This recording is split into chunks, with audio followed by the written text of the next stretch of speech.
오늘은 HT 타코가 계속 알려드립니다. 영상에는 절벽의 가장자리에 서서 로프를 사용하여 신중하게 굴삭기를 유도하는 남성의 모습이 비치고 있습니다.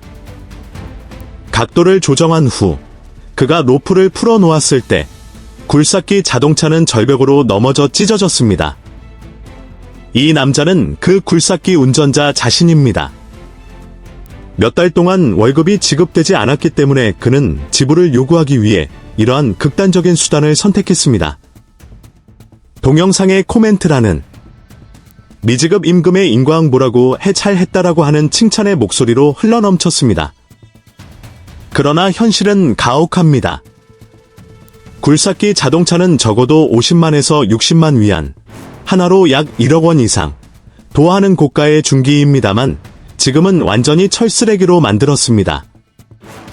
운전자는 급료를 받을 수 없을 뿐만 아니라 고의의 기물손괴나 이른바 다기적인 임금 설치, 아기토모의 죄를 뒤집어쓰고 다에게 배상금을 청구될 가능성이 있습니다. 결국 가장 고통스러운 것은 노동자입니다. 또 다른 운전자는 방금 전보다 냉정했습니다.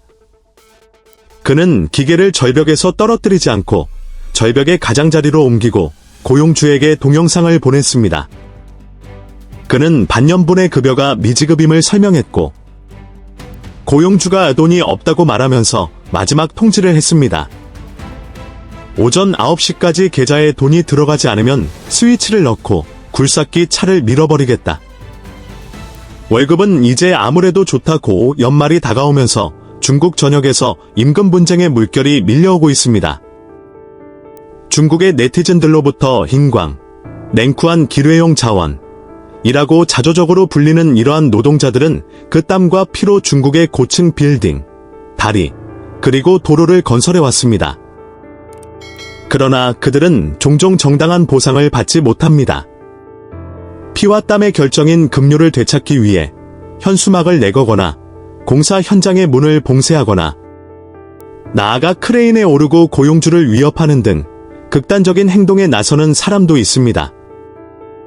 최근에는 설비를 파괴하거나 자재를 태우거나 프로젝트 전체를 파괴하는 등 길을 잡는 과격한 빈금 청구 형태도 나타났습니다. 급여 미지급에 불만을 폭발시킨 몇 명의 노동자가 망치를 손에 들고 방금 완성된 유리와 내장을 파괴하는 사건도 일어났습니다. 그들이 다룬 수십만 위안 상당한 리노베이션 프로젝트는 단 2분이 채 안 되어 자신의 손으로 잔해의 산으로 변했습니다. 또한 노동자들은 물이 빠지기 전에 금이 송금되지 않으면 저수 탱크를 해체하겠다고 위협했습니다. 할 필요가 있다면 철저히 부수고한다고 맹세했습니다.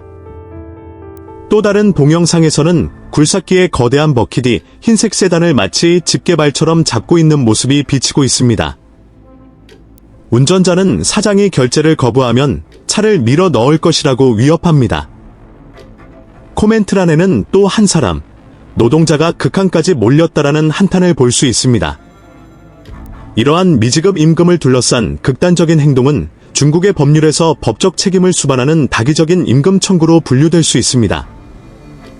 이 다기적인 임금 청구라는 말은 2020년 전국인민대표대회 전인대에서 대표 이보충, 리 베이즈홍에 의해 처음으로 제안되었습니다. 그는 이 행위를 법으로 명확하게 정의하고 참여한 사람을 사회신용 블랙리스트에 추가할 것을 제안했습니다. 그는 이주 노동자, 농민공, 가 사회적 약자로 여겨지는 현상이 오히려 파괴적인 행동을 조장하고 있다고 주장한 것입니다. 당시 이보충은 하북건설 집단의 회장이자 건설업계 단체의 지도적 지위에도 있었습니다. 그는 대표로서 이 제안을 제출하고 극단적인 수단으로 사회 질서를 방해하는 것을 막는 명목으로 임금 지불을 강경히 요구하는 행위를 개인 신용 시스템의 블랙리스트에 올려야 한다고 시사했습니다. 그러나 아이러니컬하게도 허베이 건설 집단 자체가 농민공의 임금 미지급으로 자주 적발되는 기업이었습니다. 2024년 말까지 회사는 5,600건 이상의 소송에 관여했으며 그중 30건 이상이 임금 미지급에 관한 것이었습니다. 2024년 12월 8일에는 이보충 자신도 천진시 스난구 인민법원에 의해 총액 350만 위안을 넘는 채무불이행자 리스트에 게재되었습니다. 임금을 청구하는 사람을 블랙리스트에 올리도록 제안한 이 대표 자신이 많은 빚을 안고 있었다는 것이 드러났고, 그의 제안은 자사의 미지급 관행을 지키기 위한 것이 아니었냐며 인터넷상에서 비판의 대상이 되고 있습니다. 악의적인 임금 청구는 공식적으로 법제화되지 않았지만 이 말은 지방정부, 언론, 사법에 의해 급속히 채택되었습니다.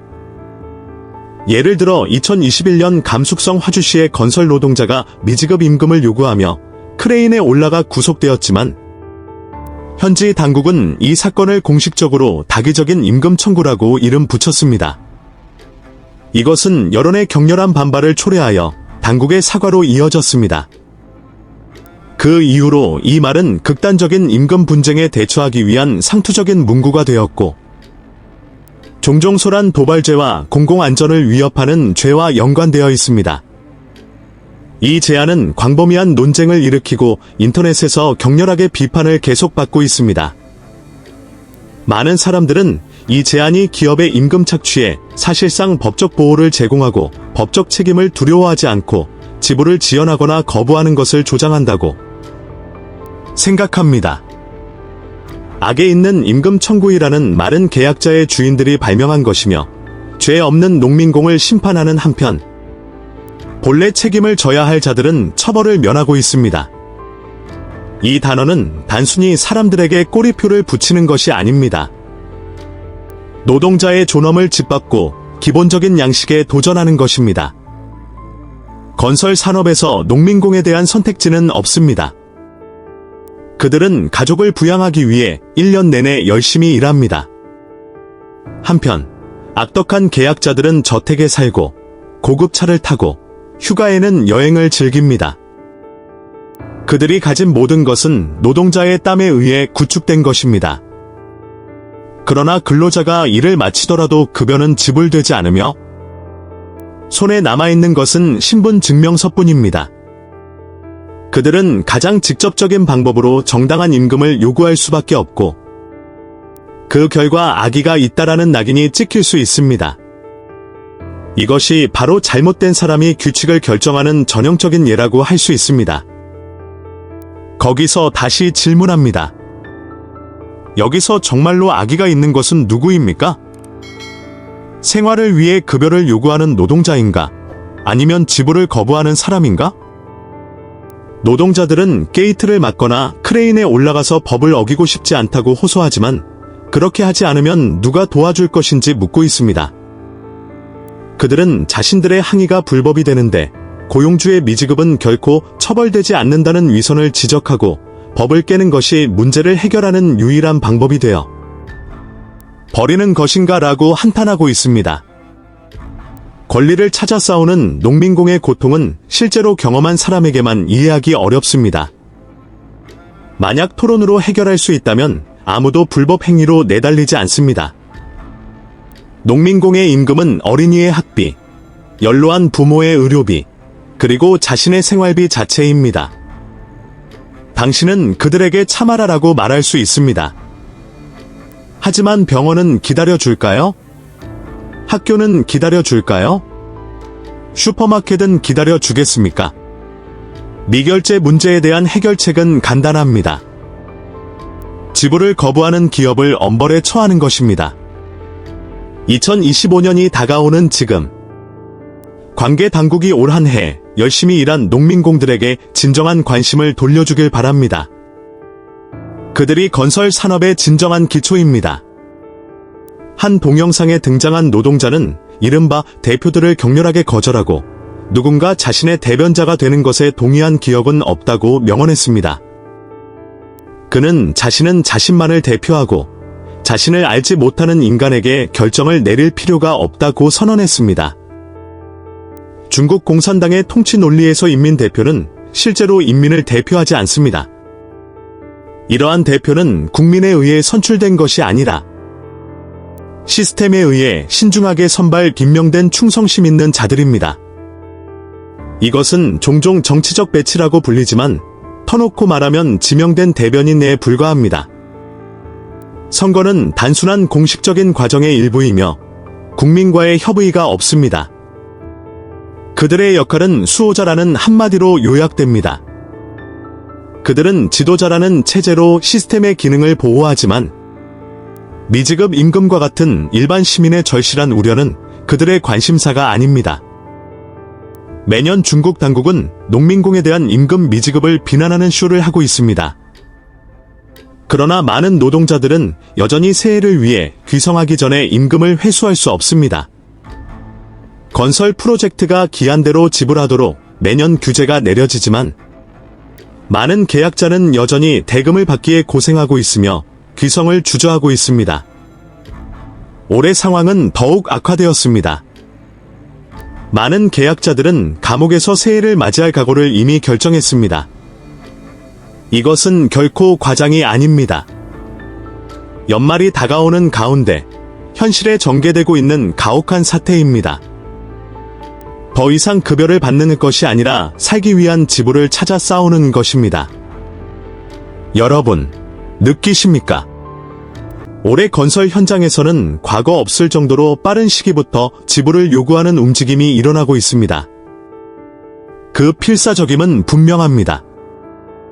항해 활동이 지난 한 달에 집중된 예년과 달리 계약자들은 이제 더 이른 단계에서 게이트를 봉쇄하고 지불을 요구하고 있습니다. 이것은 생존 경쟁입니다. 처음 행동한 사람이 고객의 바닥난 계좌로부터 지불을 받을 수 있기 때문입니다. 국유의 대기업조차도 예외는 아닙니다. 중국 중철 2구, 차이나 네일웨이 넘버 2 그룹, 도 이제 분쟁에 휘말려 농민공에 대해 수개월분의 임금 미지급이 발생하고 있습니다.